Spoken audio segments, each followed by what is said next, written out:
स्वागत है आप सभी का सार्थक study the change of learning में। आज हम लोग अभ्यास प्रश्नों को हल करेंगे। जैसा कि विद्युत चैप्टर हम लोग फिनिश कर चुके थे, इसमें आज अभ्यास प्रश्नों को हल करना है। देखेंगे ऑब्जेक्टिव क्वेश्चन है। पहला क्वेश्चन क्या कह रहा है अभ्यास प्रश्न में? कह रहा है कि प्रतिरोध आर के किसी तार के टुकड़े को 5 बराबर भागों में बांटा जाता है। कितने बराबर भागों में बांटा जाता है? 5 बराबर भागों में बांटा जाता है। इन टुकड़ों को फिर पार्श्व क्रम में समांतर क्रम में संयोजित कर देते हैं। यदि संयोजन का तुल्य प्रतिरोध आर डैश है तो और अपॉन आर डैश अनुपात का मान क्या होगा? तो कह रहा है जो इसका प्रतिरोध पहले दिया है, प्रतिरोध आर के किसी तार के टुकड़े को, पहला लिखेंगे इसमें जो तार का प्रतिरोध है वो कितना है? आर है। प्रतिरोध दिया है तार का वो कितना है? आर है। अब कह रहा है इसको 5 बराबर भागों में बांटना है। तो प्रतिरोध को 5 बराबर भागों में बांटेंगे तो 5 बराबर भागों में बांटने पर बराबर भागों में 5 बराबर भागों में किसको बांटना है? प्रतिरोध को। प्रतिरोध तो कितना हो जाएगा? ये 5 बराबर भागों में इसी आर को हम बांटेंगे तो जो आर डैश होगा वो हो जाएगा 1 अपॉन में आर अपॉन में 5। यानी कि आर को कितने भागों में बांट रहे हैं? 5 भागों में। तो आर डैश कितना हो जाएगा? आर अपॉन में 5। तो कह रहा है इसको पार्श्व क्रम में संयोजित करते हैं। किस क्रम में? पार्श्व क्रम में संयोजित करते हैं। तो पार्श्व क्रम में संयोजित करेंगे तो ये हल करेंगे 1 अपॉन आर डैश को, तो ये हो जाएगा 1 अपॉन आर डैश करेंगे तो ये पलट जाएगा, हो जाएगा 5 upon R plus 5 upon R plus 5 upon R plus 5 upon R plus कितनी बार हो गया? 5 बार हो गया। 5 बराबर भागों में हमने बांट दिया इसको। अब इसको संयोजित करेंगे तो देखेंगे ये हर बराबर है तो ये 5 5 10 5 15 5 20 5 25 जुड़ जाएगा तो हो जाएगा 1 upon R dash is equal to 25 बटे में आर। किसके बराबर हो जाएगा? 25 बटे में आर। तो इसमें किसका अनुपात का मान पूछ रहा है? और अपॉन आर डैश। तो इसको इधर ले जाएंगे तो ये हो जाएगा R upon R dash is equal to कितना? 25 ओम। कितना हो जाएगा? 25। तो ऑप्शन में देखेंगे पहला दे रहा है 1 अपॉन 25, दूसरा दे रहा है 1 अपॉन 5, तीसरा दिया है सिर्फ 5, चौथे में दिया है 25। तो आंसर क्या आया है आर अपॉन आर डैश का? 25। ऑप्शन नंबर डी राइट हो जाएगा।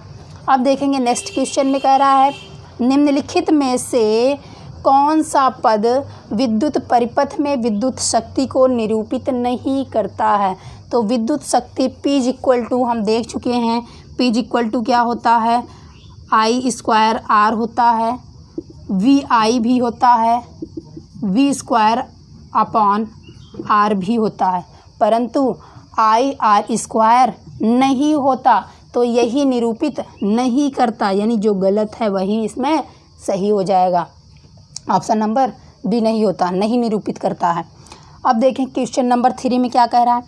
किसी विद्युत बल्ब का अनुमतांक 220 वोल्ट और 220 वोल्ट क्या है? विभवांतर दिया है, और 100 वाट क्या है? इसकी शक्ति दी है। जब इसे 110 वोल्ट पर प्रचालित करते हैं तब इसके द्वारा उपभुक्त शक्ति कितनी होगी? तो इसके द्वारा उपभुक्त शक्ति का मान पूछ रहा है।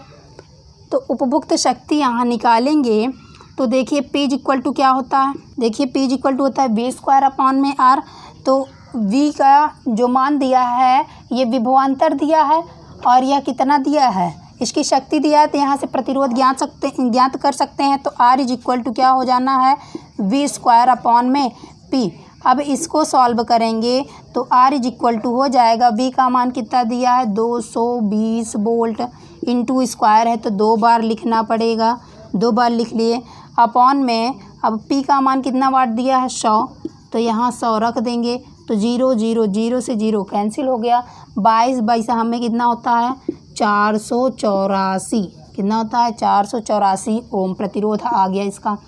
अब कह रहा है जब इसे 110 वोल्ट पर प्रचालित करते हैं तब इसके द्वारा उपभुक्त शक्ति कितनी होगी। अब इसे कितने से प्रचालित करेंगे, जब विद्युत बल्ब को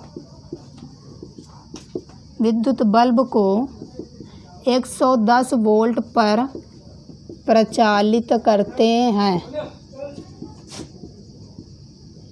हैं तब विद्युत शक्ति, तो क्या होगा, विद्युत शक्ति निकालेंगे तो विद्युत शक्ति P इज इक्वल टू क्या हो जाएगा, P is equal to V square upon R हो जाएगा। तो V स्क्वायर का मान कितना दिया है 110 वोल्ट, यहाँ 110 रखेंगे, गुणे स्क्वायर है इसलिए 2 बार रखना पड़ेगा, अपॉन में R का मान यहाँ निकाले हैं कितना 484। अब इसको कैंसिल करेंगे तो देखेंगे 2 1 कम 2 कितना, 2 दूनी 4, 2 चौक 8, 2 दूनी 4, यहाँ करेंगे तो हो जाएगा 2 पंजे 10, 2 पंजे 10, फिर 2 1 कम 2, 2 दूनी 4, 2 1 कम 2, फिर यहाँ हो जाएगा 2 पंजे 10, 2 पंजे 10। अब देखिए 11 ग्राम में होता है 121, 11 पचे 55। अब यहाँ फिर से कैंसिल करेंगे तो 11 पचे 55, तो ऊपर कितना बचा है, ऊपर बचा है 5 इंटू में 5, तो P इज इक्वल टू कितना हो जाएगा, P इज इक्वल टू हो जाएगा 5 पचम 25, कितना हो जाएगा 5 पचम 25 वाट, कितना होगा 5 पचम 25 वाट। तो जब विद्युत बल्ब 110 वोल्ट पर प्रचालित करते हैं तो विद्युत शक्ति कितनी हो जाएगी, 25 वाट हो जाएगी। क्वेश्चन नंबर 4 कह रहा है 2 चालक तार जिनके पदार्थ लंबाई तथा व्यास समान हैं किसी विद्युत परिपथ में पहले श्रेणी क्रम में और फिर समांतर क्रम में संयोजित किए जाते हैं। श्रेणी क्रम तथा समांतर क्रम संयोजन में उत्पन्न ऊष्मा का अनुपात क्या होगा। तो पहले कह रहा है इसमें कि उस पदार्थ जो है लंबाई और व्यास में दोनों समान हैं और पहले किस क्रम में संयोजित किए जाते हैं, पहले श्रेणी क्रम में संयोजित किए जाते हैं। तो श्रेणी क्रम में इसका तुल्य प्रतिरोध निकालेंगे, उसके बाद उत्पन्न ऊष्मा निकालेंगे, फिर समांतर क्रम में तुल्य प्रतिरोध निकालेंगे, उसके बाद उत्पन्न ऊष्मा निकालेंगे, फिर दोनों का अनुपात पूछ रहा है। तो इसमें क्या करेंगे, सबसे पहले श्रेणी क्रम में संयोजन, प्रतिरोध का श्रेणी क्रम में तुल्य प्रतिरोध R S is equal to हो जाएगा, कितने प्रतिरोध हैं इसमें, 2 चालक तार हैं तो R प्लस R कितना हो जाएगा 2R हो गया। RS मतलब सीरीज में है यानी श्रेणी क्रम में है, RS का मतलब है सीरीज क्रम यानी श्रेणी में है, तो RS का मान कितना आ गया 2R आ गया। अब श्रेणी क्रम में उत्पन्न ऊष्मा का मान, इसके लिए उत्पन्न ऊष्मा का मान निकालेंगे, उत्पन्न ऊष्मा H इज इक्वल टू हो जाएगा V स्क्वायर T अपॉन में क्या होता है R। उत्पन्न ऊष्मा इसका फार्मूला होता है V स्क्वायर T अपॉन में R। तो अब यहाँ पर क्या करेंगे, R की वैल्यू हमको पता है तो R का मान निकाल लेंगे, ये S के लिए है, सीरीज के लिए है, तो हो जाएगा HS equal to V square T upon में R का मान, RS का मान कितना आया है, RS के लिए HS के लिए निकालना है तो इसका मान रखेंगे 2R, इतना आ गया। अब दूसरे में क्या कह रहा है इसको, और फिर पार्श्व क्रम में संयोजित किए जाते हैं। अब इसी को पार्श्व क्रम में संयोजित करेंगे तो लिखेंगे पार्श्व क्रम में तुल्य प्रतिरोध, पार्श्व क्रम में तुल्य प्रतिरोध, तो पार्श्व क्रम में तुल्य प्रतिरोध मान लेते हैं क्या है 1 अपॉन में पार्श्व क्रम RP is equal to 1 upon R plus 1 upon में R, ये हो जाएगा 2 अपॉन में R पैरेलल में, तो पैरेलल में इतना आ गया 2 अपॉन में R। अब इसके लिए क्या निकालेंगे, उत्पन्न ऊष्मा, इसके लिए उत्पन्न ऊष्मा निकालेंगे तो H P is equal to V square T upon में आर पी का मान कितना है, तो आर पी का मान यहाँ रखेंगे तो ये क्या हो जाएगा, यहाँ देखिए R P is equal to क्या हो जाता था, आर अपान में 2 अपॉन में आर, तो यहाँ पर हो जाएगा R P is equal to हो जाता था आर अपान में 2, तो आर अपान में 2 हो जाएगा। तो देखेंगे यहाँ R P is equal to क्या हो जाना है, R P is equal to हो जाएगा आर अपान में 2। अब यहाँ पर आर पी का मान रखना है, आर पी का मान रखेंगे तो यहाँ पर आर अपान 2 होगा, आर अपान 2 होगा तो अपान के अपान है इसलिए उल्टा हो जाएगा, तो यहाँ हो जाएगा 2 अपान में आर। ये किसके लिए, पैरेलल के लिए उत्पन्न ऊष्मा हो जाएगी। इन दोनों का अनुपात पूछ रहा है तो अनुपात करेंगे तो एच सीरीज में अपॉन एच पैरेलल में इज इक्वल टू क्या हो जाएगा, एच सीरीज में कितना वैल्यू आई है, वी स्क्वायर टी अपॉन में 2r अपॉन में पैरेलल में कितनी वैल्यू आई है, वी स्क्वायर टी 2 है अपॉन में r, तो वी स्क्वायर टी से वी स्क्वायर टी कैंसिल हो जाएगा और r से r कैंसिल हो जाएगा। वैल्यू कितनी बची, सबसे नीचे वाला सबसे ऊपर चला जाता है, बीच का बीच में मल्टीप्लाई करता है, तो ये 2 बचा है, ये 2 बचा है, ऊपर कुछ भी नहीं बचा है, तो यानी भाग में कटा है तो 1 बचता है, 2 दूना का कितना हो जाता है 4। तो यहाँ हम क्या लिख सकते हैं, एच एस अनुपाते एच पी यानी सीरीज अनुपाते पैरेलल उत्पन्न ऊष्मा इज इक्वल टू 1 अनुपाते कितना 4, 1 अनुपाते 4। देखेंगे ऑप्शन में है 1 अनुपाते 4, ऑप्शन नंबर सी सही हो जाता है। अब इसमें कह रहा है किसी विद्युत परिपथ में 2 बिंदुओं के बीच विभवांतर मापने के लिए वोल्टमीटर को किस प्रकार संयोजित करते हैं।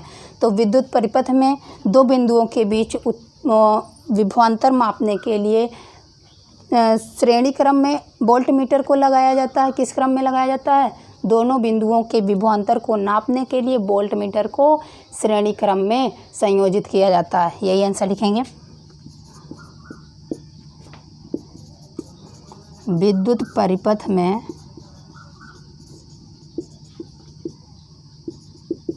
2 बिंदुओं के बीच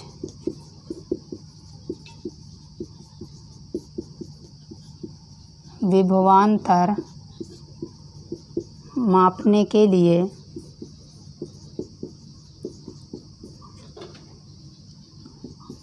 वोल्टमीटर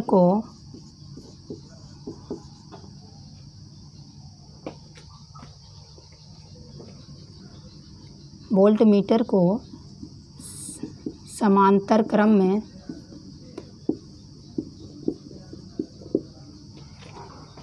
उन दोनों बिंदुओं के बीच संयोजित किया जाता है। समांतर क्रम में उन 2 बिंदुओं के बीच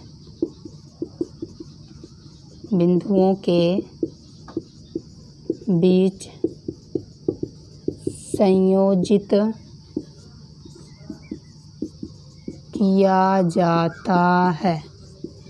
किस क्रम में संयोजित करते हैं, एमीटर को सदैव श्रेणी क्रम में संयोजित करते हैं, परंतु वोल्टमीटर को सदैव समांतर क्रम यानी पार्श्व क्रम में संयोजित करते हैं। एमीटर जो है धारा बताता है और वोल्टमीटर क्या बताता है, उसका विभवांतर बताता है। ठीक बात है। अब मिलते हैं नेक्स्ट वीडियो में। धन्यवाद।